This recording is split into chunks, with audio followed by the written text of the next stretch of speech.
अपने दिल को खुद से दूर न करो, चाहे वो कितने ही गमों से भरा हो, क्योंकि खुदा अपने खजाने टूटे हुए दिलों में रखता है।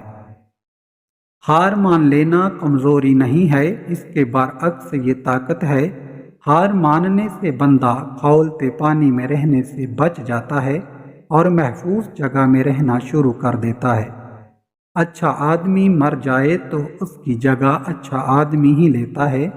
एक बुरे मुर्दा शख्स की जगह एक बुरा शख्स ले लेता है, जबकि कुल हमेशा वही रहता है और हर दिन मुख्तलिफ होता है।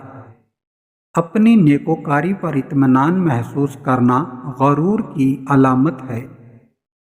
अगर अजमत चाहते हो तो दिल में नफरत की बजाय मोहब्बत को ठिकाना दो। रूह को अजियत देने वाली और दिल को उलझाने वाली कोई चीज़ इतनी नहीं जितनी वाबस्तगी है। जितने इस दुनिया में इंसान हैं उतने अल्लाह तक जाने के रास्ते हैं। लोग समझते हैं कि बुत सिर्फ पत्थर की मूर्ति का नाम है, लेकिन हर वो चीज़ जो आपके दिल में अल्लाह ताला से ज़्यादा अहमियत अख्तियार कर जाए वही आपका बुत है।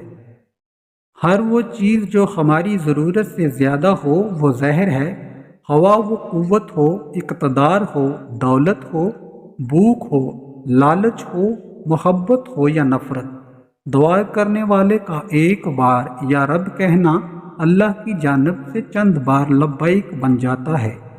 हम मोहब्बत की चाहे जितनी भी अच्छी वजाहत कर लें, लेकिन जब हम मोहब्बत करते हैं तो हमें हर वजाहत नामुकम्मल लगती है। रोटी का लुक्मा खाते हुए रोटी में से बाल निकल आएं तो समझ जाओ बहुत जल्द तुम पर रिज्क की बारिश होने वाली है। वीडियो अच्छी लगे तो लाइक ज़रूर कर दें। शुक्रिया।